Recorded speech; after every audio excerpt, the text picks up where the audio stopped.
All right, I'd like to welcome everyone to our Zen Mind for Work and Life webinar. I'm excited to offer some practices and principles this morning that I hope will be helpful for you going forward.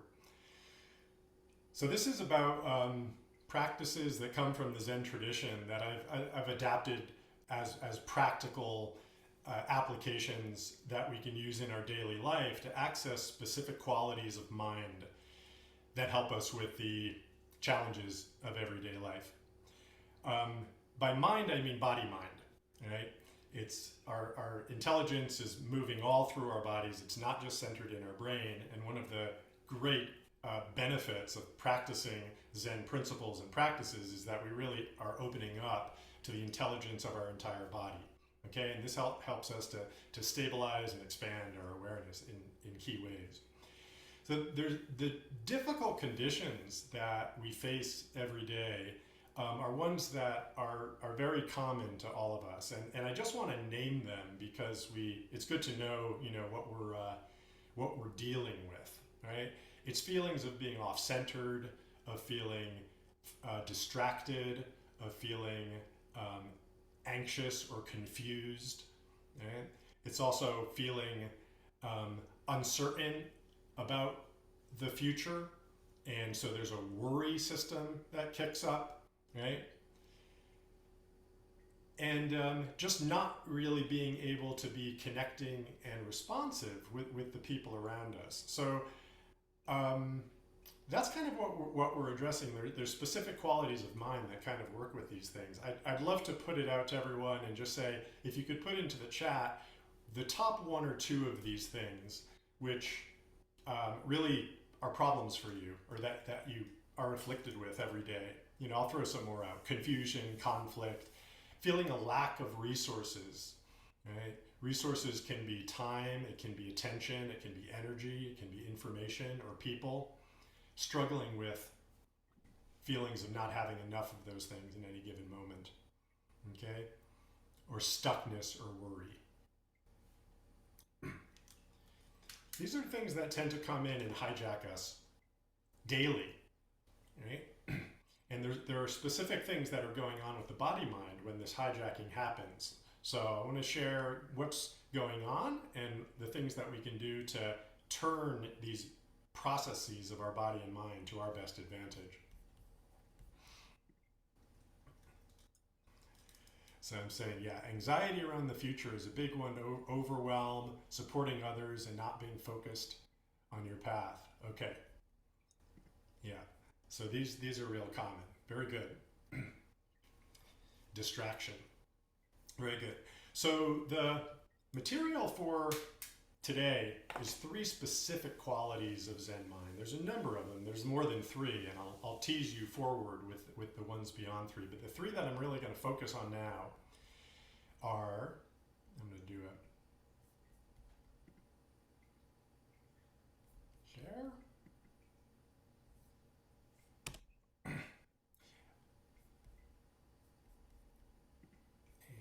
apologies, I think I shared the wrong screen.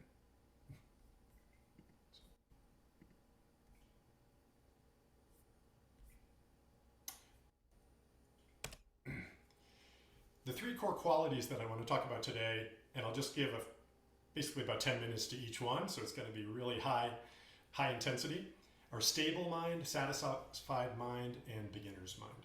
Okay? The specific conditions that we will be working with in terms of stable mind are feeling off-centered, distracted, unfocused, overwhelmed, or anxious, and what we get from practicing stable mind or cultivating stable mind is stability, safety, and security.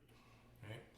Satisfied mind is a mind that helps us with feelings of lack and resource constraints. And what we cultivate is feelings of abundance and sufficiency. And then beginner's mind is a mind also known as the mind of not knowing. Helps us with worry, fear, and stuckness. Things that tend to get initiated through fear of the unknown. Or a feeling like you know everything. Actually, qualifies there. And instead what we're going to cultivate is a really rich feeling of curiosity, potential, and joy. Okay. Now these minds are actually centered in different areas of our body. And I want to say a little bit about this before we get into practicing them. Stable mind is a mind that is centered in the hara, down by the navel. Satisfied mind is a mind that is centered in the heart. And then beginner's mind is one that is centered in our wisdom eye. All right? Now, I'm going to work with these from the bottom up. Stable mind, then satisfied mind, and beginner's mind, and that's the way you have to work with them. You have to have the stability of mind, body mind, before you move into higher level functionings, you could say it. More relational, more interrelational, and in some ways more subtle. So we need to build from that foundation. I want to offer this model of the window of presence to help us with the framing on this, and then I'm going to move right into stable mind.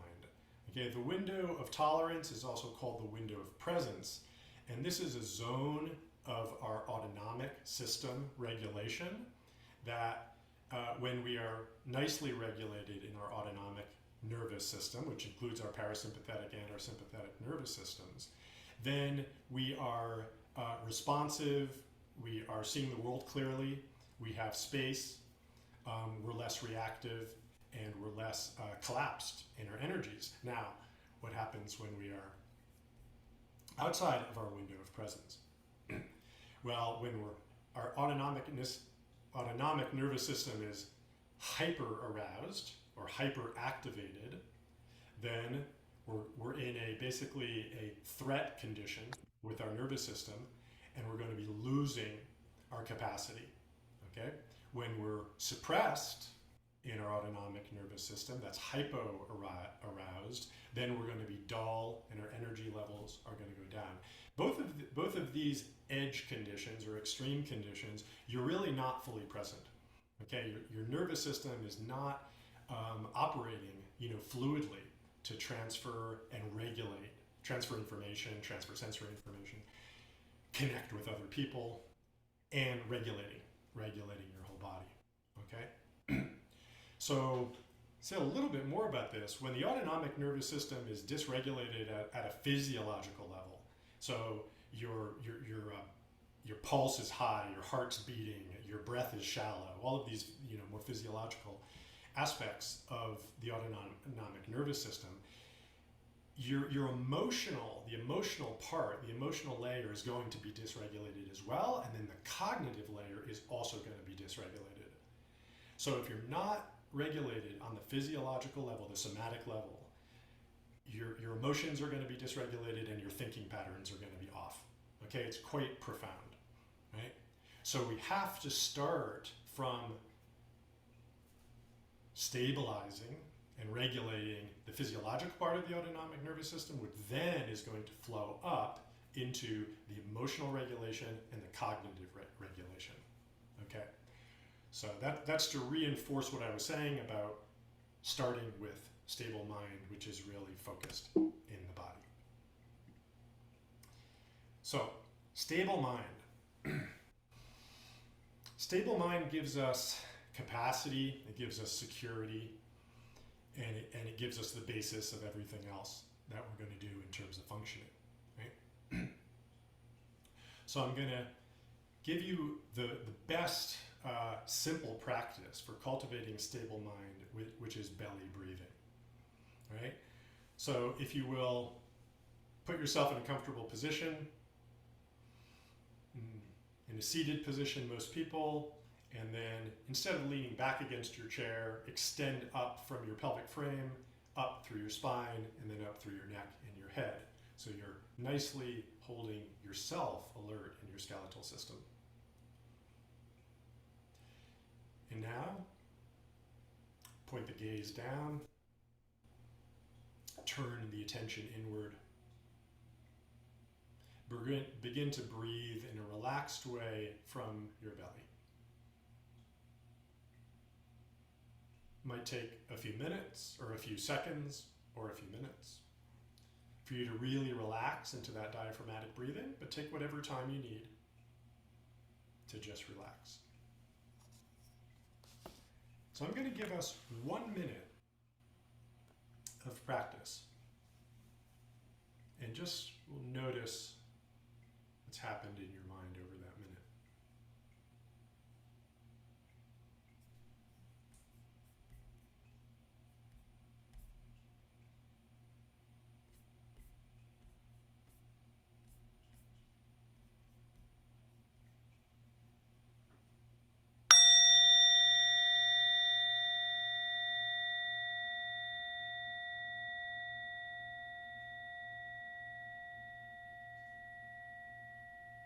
Turn your attention in to your breath. Follow the breath with your awareness.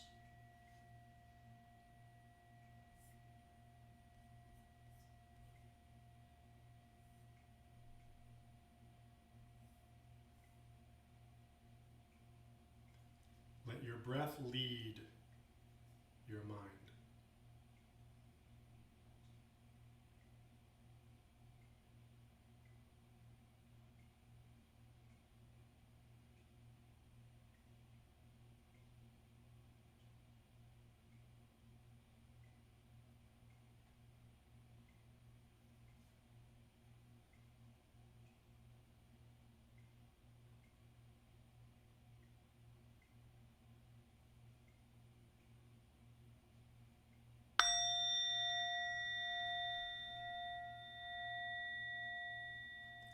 And we'll pick our gaze back up, re-engage. Just notice the shift that happens with 1 minute of tuning in to the breath. Okay, it's extremely powerful. Now, I will say that you can do this type of breath practice if you're walking, if you're sitting, obviously, is a very great posture to do it in.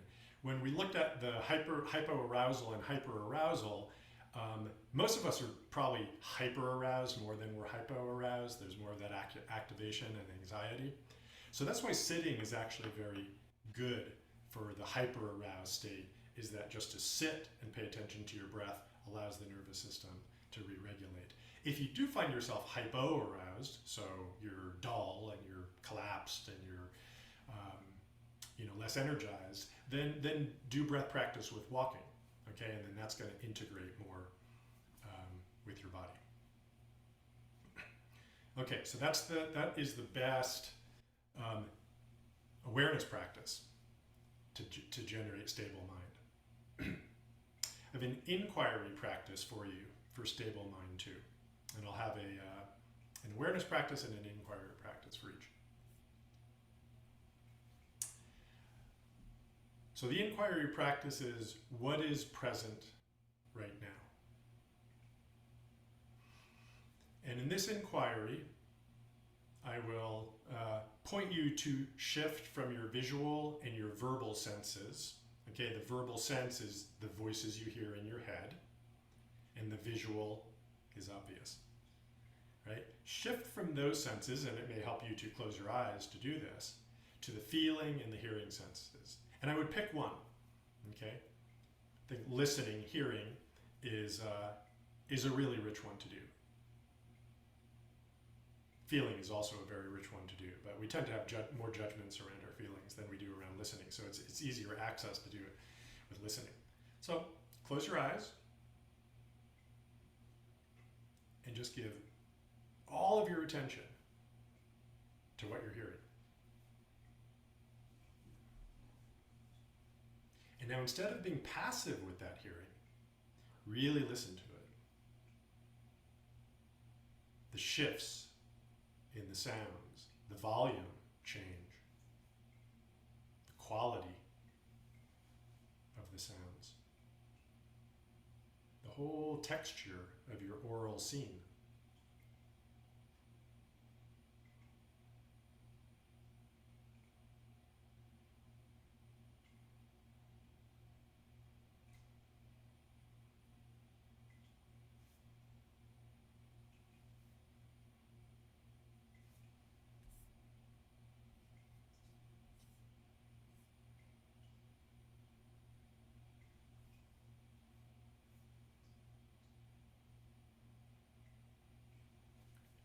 Okay, and we'll come out of that inquiry practice.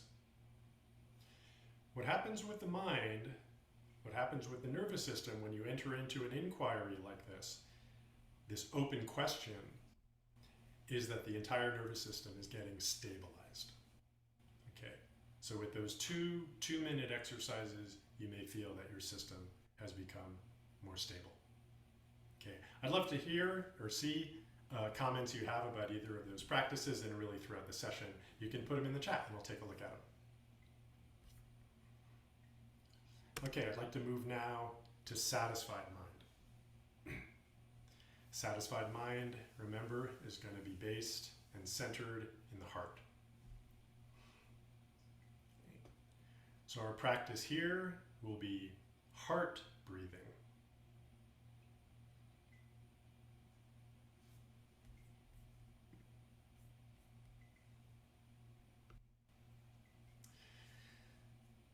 So maintaining your comfortable, relaxed posture, you're going to shift the point of your attention to the heart.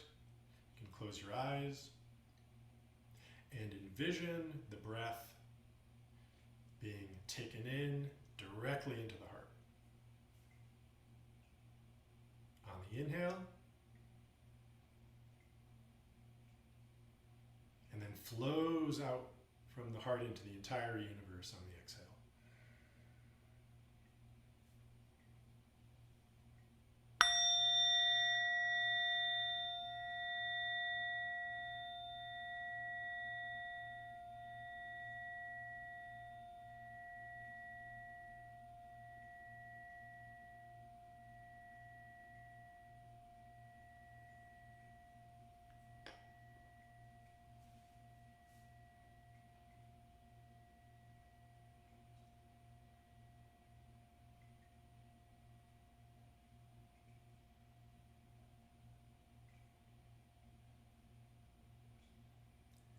Breath comes into the heart on the inhale. You might feel a tingle in your frame and your shoulders. And then goes out to the whole universe on the exhale from your heart.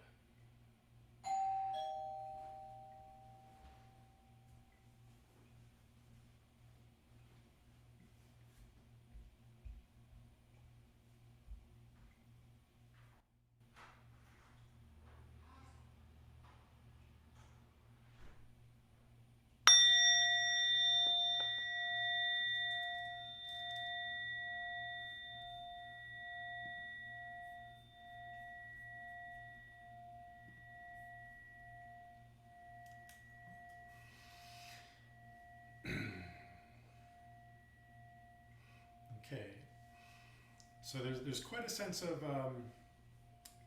satisfaction and connection that is generated from this heart breath practice. I'd love to hear your comments in the chat. So what we're really connecting with the heart practice is this quality of giving and receiving.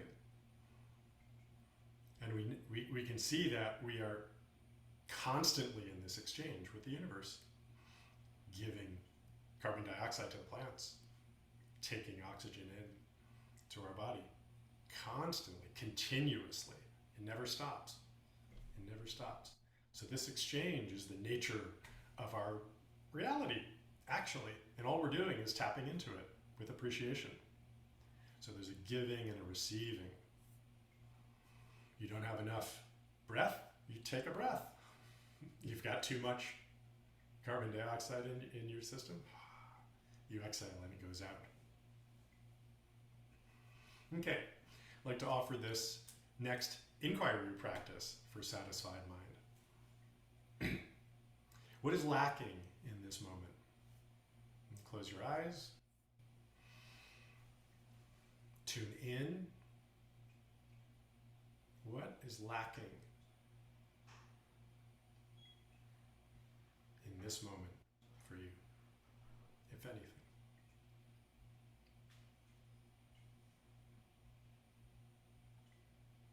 You can continue to do the heart breathing,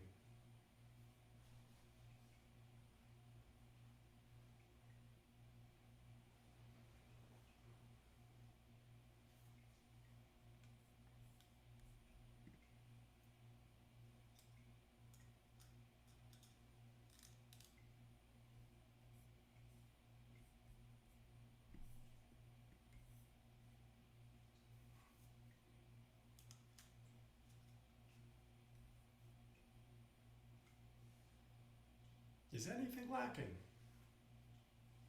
Put it in the chat if you found something.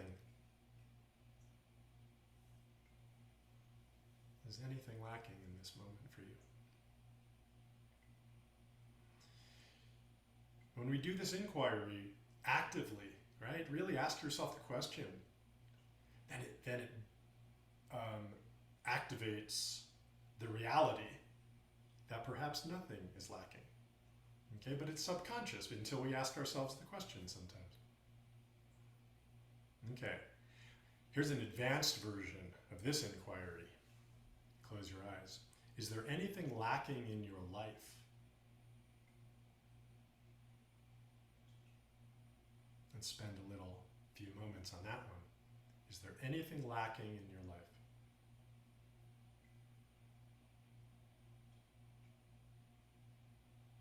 Continue to breathe in and out through the heart. Continue the exchange of giving and receiving, of breathing from the heart.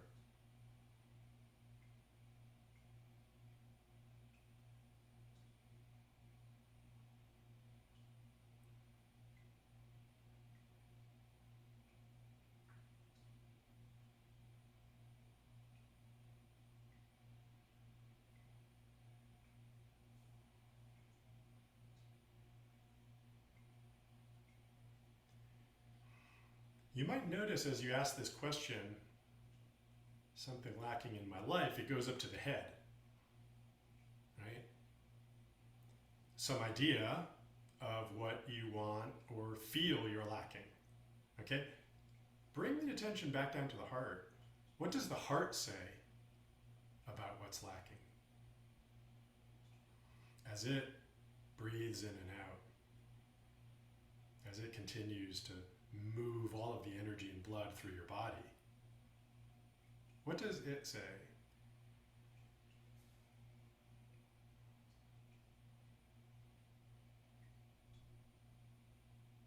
You can even, if your mind did come up with something, well, I'm missing an extra $30,000 a year. I'm missing more connection with my daughter, whatever it may be. Ask your heart, is this true? And maybe there's a feeling there. Maybe there's a feeling there. But feel that feeling. Okay. So I'm curious if you have anything to share in the chat, if there's anything lacking in your life.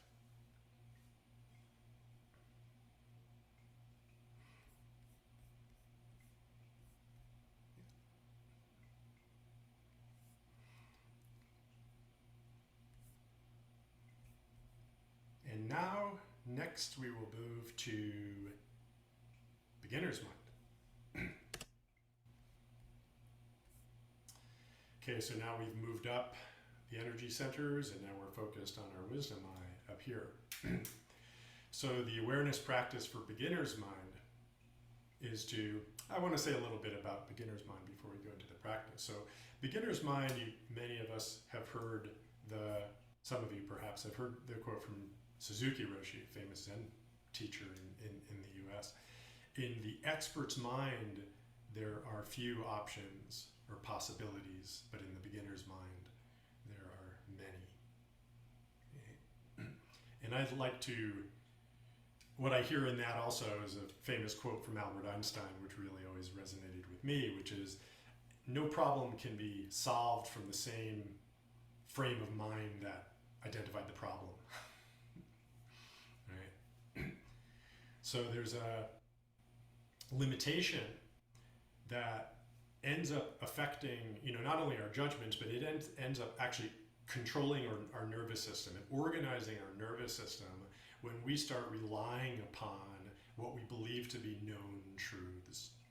Okay, when we start to rely upon the way we believe things to be, or the knowledge that we feel we have. Our experience gets organized in a certain way, and then our nervous system starts to adjust itself to that. And it's no longer sensitive to information that's coming in, and it starts to become dysregulated when things start going not according to the way your knowingness believes the world is, right? So it's one indication that you've got some ideas about things is when you're starting to feel unsettled, right? And you're not really sure why. Okay, it could be that, well, things just aren't going according to the way you've organized the world. Okay, so there's something that you think is true that isn't true. You could put it that way. Okay. So a practice I've developed for activating beginner's mind is, I call it first time. First time. So whatever you do it as if it's the first time you've ever done it. Okay, so we can start with just the visual sense. Look around your room or your space and look at something as if it were the first time you'd ever seen it. What's the quality, shape, texture, color, size?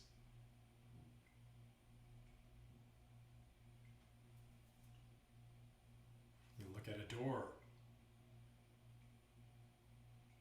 Notice the shape of the doorknob. Never quite appreciated that egg shape before, or the really beautiful copper bronze color of the doorknob. The beveling in the wood, the really beautiful brown stain on the door.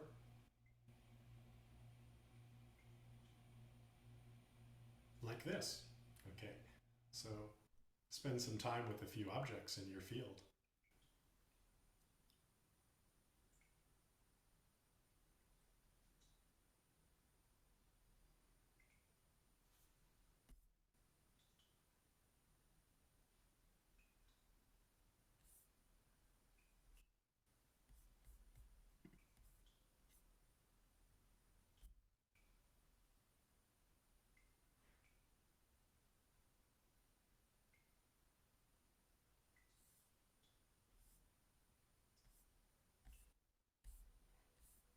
Okay, so I'd love to hear in chat if you have some interesting experiences.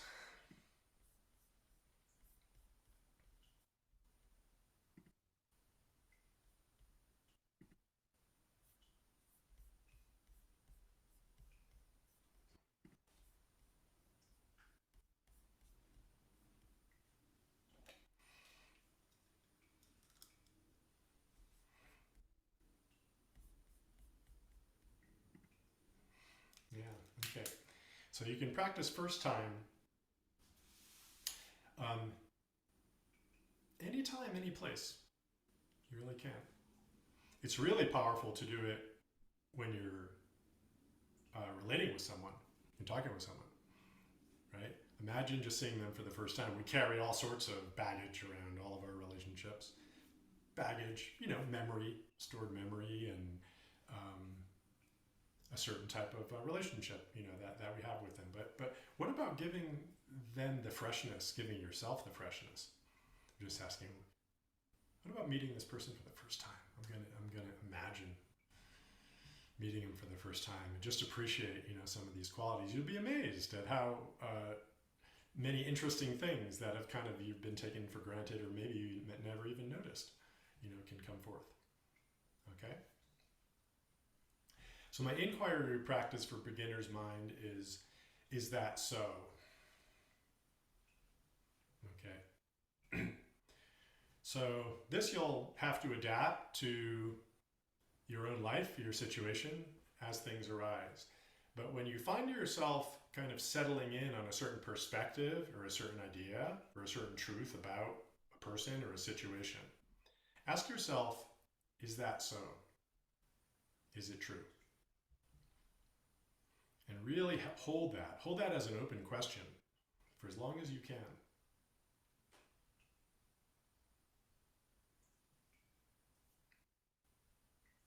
Okay, this is common in conflict, right? When we're having a conflict with someone else, we have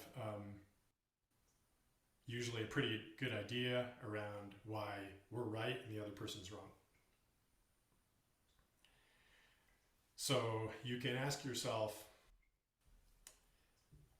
well, right from the beginning, you can ask yourself, are they saying what I think they're saying? Are they manifesting the way I think they're manifesting? Is that so? Okay, that's one level of it. And then maybe you kind of validate or perhaps adjust, your view of what they're saying or doing. Okay, and now you might say, well, there's an idea within you that that's a problem or that they're wrong. All right. So now you can apply it to that. Is that so? Is that true? Are they wrong and I'm right?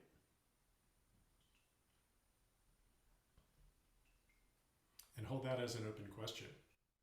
We can't get fixed on our ideas. It limits our worldview and it cuts off all of the possibilities of moving forward with a rich life. So ultimately, these are the things that produce all of those conditions we talked about at the beginning. The confusion, the distraction, the anxiety, they come about because we're holding on to these fixed ideas.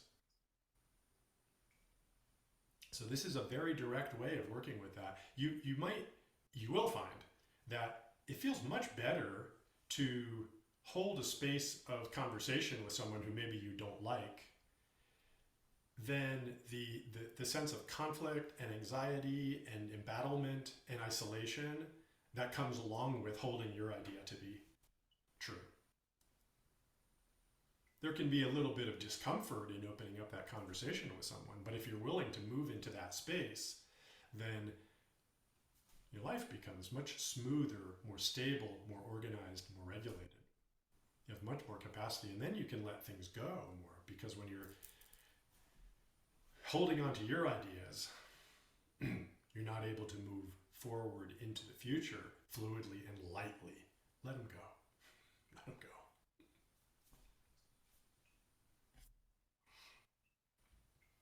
So another beginner's mind inquiry practice I have is, what's next? What's coming? What's next?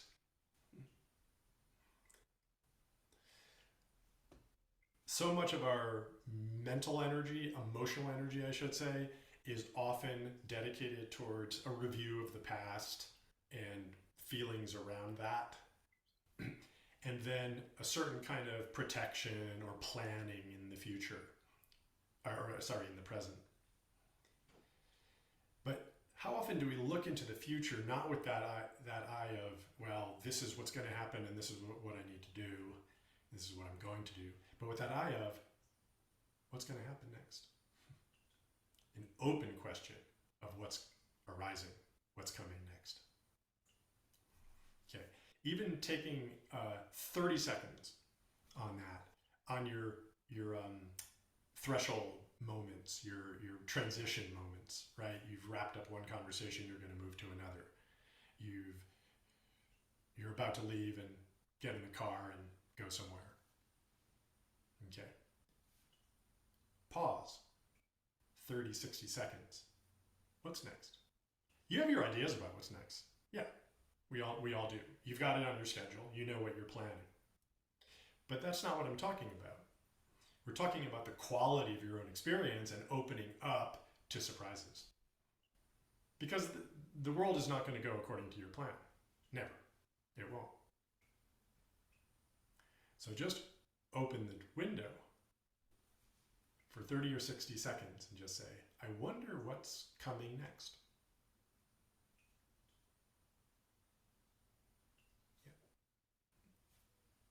Yeah. Okay. You can take that forward and practice that inquiry in the future. And I'd love to hear in the chat, how that is working for you.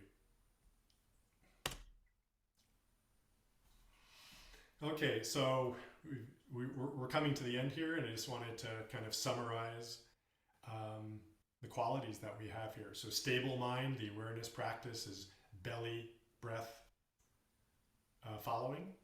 Okay, the inquiry is what is present right now. Satisfied mind is based in the heart, so we do heart breathing as an awareness practice, and we ask what is lacking in this moment. or lacking in this life. And then beginner's mind, we're going to have an awareness practice of the first time. And an inquire practice of, is it so? And what's next?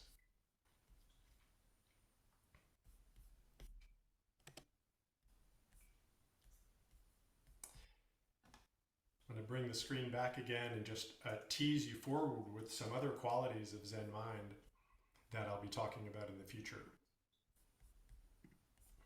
Because there's not only these three. Stable mind, satisfied mind, and beginner's mind are the three core qualities of Zen mind that will really empower you to move forward in all of these situations. And now there's additional qualities of mind that I'll be talking about in the future. And these are joyful mind, parental mind, and magnanimous mind. Joyful mind is focused down in the hara, parental mind in the heart, and then magnanimous mind up in the wisdom eye. And I'll be putting out some more material on that.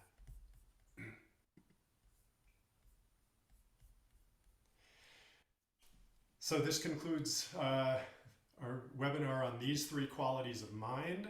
I'll just let everybody know that I offer trainings in this material, both in classes that I'll have coming up. I do one-on-one work with people to work with these minds in specific times of life transition, typically, is where I can help them. And I'll have a program coming up that is a multi-week program to do some deeper dives into practicing with these minds. We'll spend a week on each one of the minds and do deep practice together with a group on each of the minds, and there'll be opportunities for sharings around that. So I thank everybody for joining the webinar today. Hope you enjoyed it.